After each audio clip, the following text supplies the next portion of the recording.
What is a functional test, and how do postural therapists use functional testing to determine muscular compensations and dysfunctions? Well, I'm going to tell you a little bit about that today. My name is John Clark. I'm a certified postural alignment specialist, and these two tools, a yoga strap and a yoga block, are two of my favorite tools for finding out and discovering where muscles are compensating. A muscular compensation happens when one joint becomes dysfunctional and is no longer able to do its job without recruiting other muscles that should normally play a secondary role uh, to do a primary job of moving that joint. So let's talk about a perfect example of this. And this is actually the functional test that my postural therapist did for me a couple years ago that made me start to understand what a compensation really is. So on the screen here, I'm going to put a picture of myself lying in the hook lying position. We call this hook lying because you kind of look like a little fish hook there. And you can see, you can try this yourself on a mat or on the ground.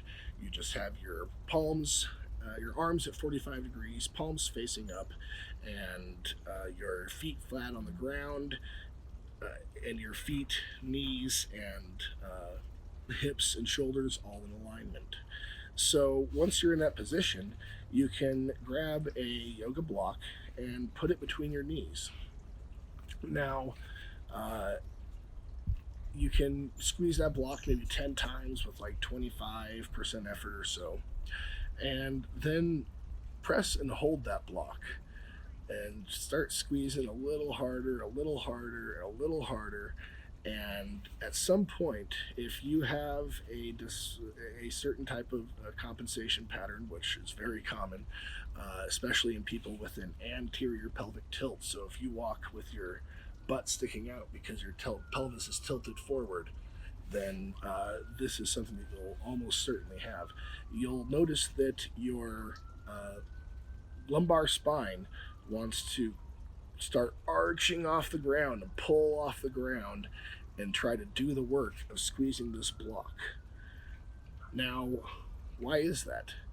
Well, what's usually happened is that the hips have become so dysfunctional that when you try to squeeze this block, especially the hip flexors and the hip adductors have become so dysfunctional trying to work together that the lumbar erectors are doing the job of your hip adductors and hip flexors. That is a muscular compensation. The muscles in the lumbar spine are doing the work of the muscles on the inside of the thigh. And you can prove that just by squeezing this block in that position. At some point, if you have that type of dysfunction, your back is going to squeeze off or start lifting off the ground, and there's very little you can do to stop it. You can will it back down, but then you're going to not be able to press the block as hard because the lumbar muscles have become the primary movers. Now, let's look at the yoga strap.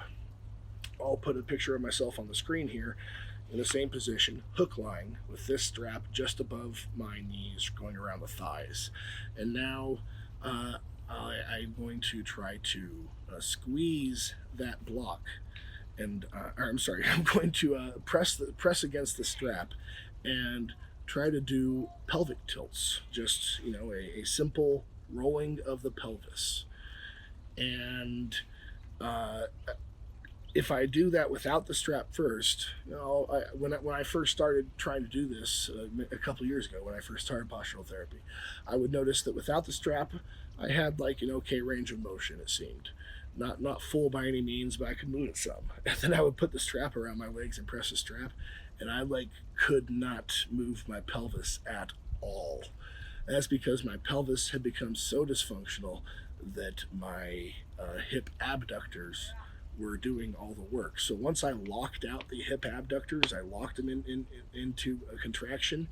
Well, all of a sudden, there was no flexibility in them to move the pelvis. My glutes had been completely shut off, and there was just no way for me to operate my pelvic girdle without the use of my hip abductors. So that was a revelation to me that our bodies can become that like massively dysfunctional that it just decides this muscle doesn't work. I'm going to use this muscle instead. And of course, that's why I was in so much pain. When when your body starts having to take these like last ditch efforts to maintain whatever motion is still there, it is sending the signals of pain to tell you, hey, you need to do some postural therapy to fix this. But unfortunately, the human body didn't originally come with a handbook, and so we've been misinterpreting those signals for a long time. But postural therapy is that handbook that we it would have been so nice to have if we just popped out the womb with one, right? Now you can go pick up books by Peter Gosky like Pain Free or Pain Free for Women or Health Through Motion. You can start learning about it yourself, and if you want to take the next steps of really maximizing your potential to improve your posture, you can check out the links in the description below. I have the link where you can chat with me one on one at no cost, and I can help you figure out what the next best steps to further your understanding of posture. And if you are ready to book a session, you can go ahead and use the link down there to book a session with me as well. My name is John Clark. I'm a certified postural alignment specialist. I hope that you have a functional and pain-free day, but if you don't, be sure to contact me.